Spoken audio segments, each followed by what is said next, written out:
Quand on sort sa première formation en ligne, quand on fait vraiment l'effort de créer sa formation, de penser à la formation et puis ensuite de s'exposer au jugement des autres, parce que c'est ça véritablement, c'est s'exposer au jugement des autres, il y a du stress, il y a de la pression, on se demande si ça va fonctionner, on sait que c'est quand même important parce qu'on sort sa première formation et si elle ne fonctionne pas, ça mettra encore plus de pression sur la deuxième et si la deuxième ne fonctionne pas, ça mettra encore plus de pression sur la troisième et au final je commencerai à me demander est-ce que c'est vraiment possible d'y arriver. Donc il y a énormément de pression.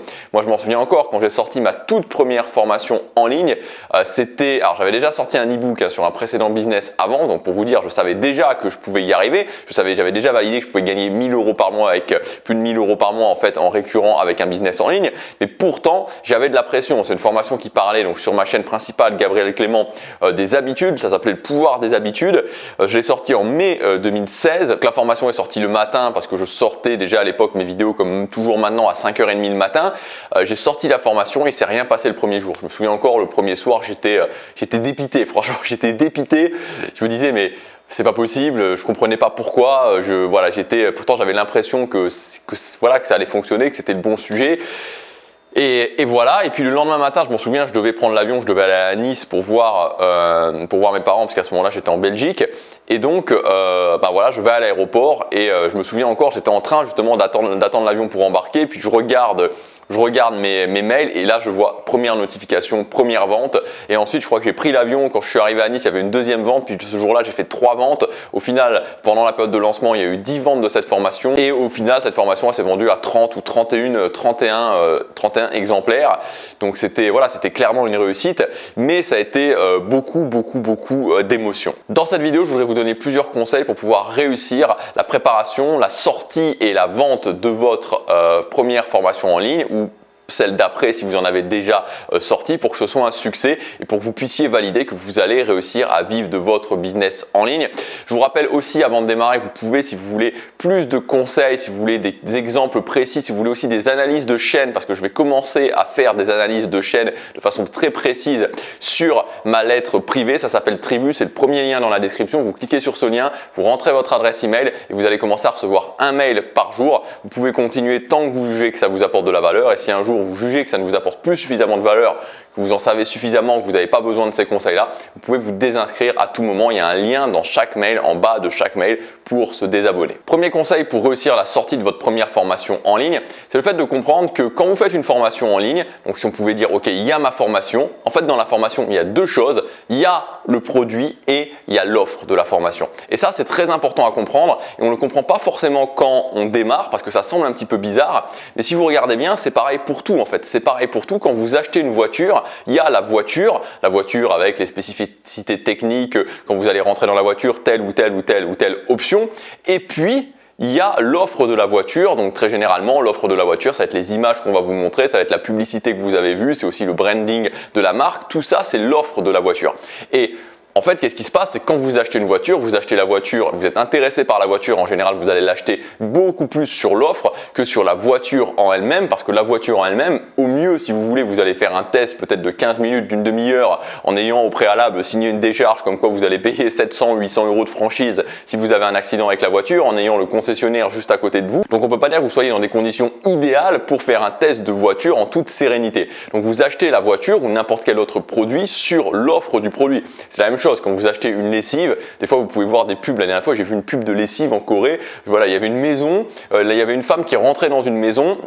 Et il y avait une maison qui commençait à se remplir de pétales de rose. Je me souviens, j'étais au sport, en fait, j'étais en train de faire du cardio training. Il y avait quelqu'un devant moi qui était sur un tapis de course et qui regardait ça. Et je me disais, qu'est-ce que c'est que ça? Je commençais à qu'est-ce que c'est que cette maison qui se remplit de rose? Et au final, la chute, c'est que c'est une lessive. Quand vous voyez une lessive où la publicité, c'est la maison qui se remplit de rose avec de la fraîcheur, on se sent bien, la maison est géniale et tout ce qui va avec. Bon, on est très loin de finalement, est-ce que la lessive, elle enlève réellement les tâches? Donc encore une fois, il y a la différence entre l'offre et le produit en lui-même. C'est la même chose pour une formation en ligne, il y a d'un côté l'offre et d'un autre côté le produit. Et donc ça veut dire que concrètement, quand vous faites une formation, vous devez savoir que ce que vous faites dans la formation, le produit de la formation, vous devez y mettre de la qualité bien sûr, mais c'est pas là-dessus que les gens vont acheter. Les gens vont acheter sur l'offre de la formation. C'est deux choses distinctes et il faut bien le comprendre parce que sinon on peut se dire ok, je comprends pas, j'ai fait une bonne formation, pourtant ça se vend pas. Oui, ta formation est peut-être très bien, mais est-ce que ton offre, est-ce que la présentation de ta formation est elle aussi valide? Le deuxième point, c'est le positionnement. Encore et toujours, on revient à ce positionnement qui est quelque chose de tentaculaire et qui va dans tous les domaines de votre business. Pourquoi le positionnement? Tout simplement parce que si vous n'êtes pas positionné, si vous parlez de plein de problèmes différents, vous pouvez faire une formation qui va cibler un problème et qui va plaire à une partie de votre audience. Le truc, c'est que vous aurez tellement réuni une audience diverse que les gens à l'intérieur de votre audience qui seront intéressés par ce problème seront peut-être minoritaires. Il y en aura peut-être très peu. Alors vous allez peut-être faire une vente ou deux ventes tout simplement parce que c'est les une ou deux personnes à l'intérieur de cette audience qui sont vraiment intéressées par le problème. Donc c'est pour ça que le positionnement, encore une fois, et notamment aussi pour ce domaine spécifique de la vente de formation est très importante parce que plus vous êtes large, plus vous avez plein de gens qui sont intéressés par plein de problèmes différents. Une formation, c'est forcément la résolution d'un problème spécifique et donc vous aurez très peu de personnes de votre audience qui seront ne serait-ce qu'intéressées par éventuellement acheter la formation. Le troisième point, c'est justement pour l'offre de votre formation, c'est ce que j'appelle ajouter un filtre d'envie à votre formation. C'est-à-dire qu'aujourd'hui, il y a tellement de concurrence que si vous sortez juste une formation qui par exemple va être sur le fait de trouver une copine, j'aime bien prendre cet exemple parce qu'on pourrait prendre un exemple financier, mais vu qu'on est dans une thématique sur les finances, sur l'argent, sur la création de contenu, j'aime bien prendre d'autres exemples, je trouve que c'est plus parlant et je trouve que l'exemple de trouver la séduction justement est souvent très parlant parce que c'est aussi un besoin profond. Si je prends l'exemple de trouver une copine, si je sors juste une formation en disant vous allez pouvoir trouver une copine avec cette formation, comment trouver une copine, bon, ok, mais il manque quelque chose en termes d'offres. Donc l'idée c'est d'ajouter ce que j'appelle un filtre d'envie. C'est l'idée que vous allez rajouter quelque chose de supplémentaire qui va donner envie aux gens d'acheter votre formation. Donc dans les filtres d'envie, il va y avoir le filtre plus rapide, le filtre avec moins de difficultés, le filtre nouvelle méthode et le filtre liste. Donc vous avez beaucoup plus en fait de filtres que ça, mais c'est pour vous donner quelques exemples. Donc le filtre plus rapide, ça va être par exemple comment trouver une copine en 90 jours. Filtre de rapidité.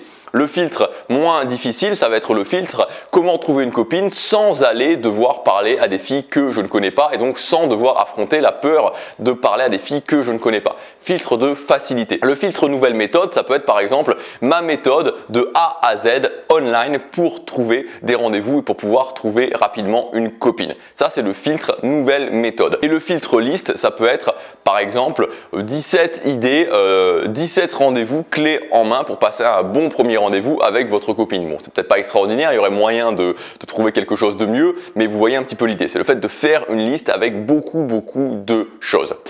Et enfin, le dernier point, c'est de bien comprendre que quand vous faites une formation c'est tout simplement, c'est pas un cours magistral. Et ça, on a souvent été très mal formés, on a tous été très mal formés à cause de l'école par rapport à ça. Une formation n'est pas un cours magistral où vous devez donner beaucoup d'informations aux gens, beaucoup de théories aux gens. Tout ça, ça ne sert à rien. Une formation, c'est de comprendre que vous devez emmener les gens d'un point A, le point où ils sont, en général le point débutant, au point B qui est la promesse de la formation, c'est-à-dire là où vous voulez les emmener. Donc si par exemple vous avez dit comment trouver une copine en 90 jours, vous les emmenez au fait, ok, je suis célibataire, au fait de trouver une copine en 90 jours. Et quand vous commencez à raisonner comme ça pour vos formations, quand vous commencez à vous dire dans vos formations, ok, je ne dois pas faire un cours magistral, je ne dois pas essayer de prouver les choses, je ne dois pas essayer de trouver plein d'études qui vont donner du sens à ce que je dis, je dois simplement partager mon expérience et me dire, je suis créateur de contenu, je partage mon expérience, comment je fais pour pouvoir le plus simplement possible, avec le moins de prise de tête possible, faire le meilleur chemin possible. Si vous voulez, il faut vraiment imaginer ça, il faut vraiment imaginer que vous avez le point A, vous avez le point B, vous avez un chemin et la bonne formation, c'est le chemin qui a été imaginé qu'au départ, c'est un chemin où il y a plein de petits sentiers qui peuvent partir dans tous les sens, il y a plein de ronces sur le chemin, on voit pas vraiment où on va, c'est difficile, il y a des trous à l'intérieur et en fait, le créateur de contenu, lui, qu'est-ce qu'il fait? Il va mettre des panneaux au niveau des différents sentiers qui partent sur d'autres chemins pour dire il ne faut pas aller par là. Il va débroussailler le terrain pour enlever les ronces. Il va bien paver le chemin pour faire en sorte qu'on ne tombe pas dans des trous et il va faire un super beau chemin où il n'y a plus qu'à parcourir le chemin. C'est ça le boulot d'un créateur de contenu, c'est un simplificateur, quelqu'un qui montre une direction de par son expérience. Je vous garantis que si vous faites ça, les gens seront satisfaits de vos formations et dans la méthode que je propose, dans toute la méthodologie Tribu finalement, de créer une audience de fans et de vivre d'une petite audience de fans, c'est très important de faire ça parce que vous allez vivre une clientèle régulière et donc il faut que les gens soient contents de vos formations.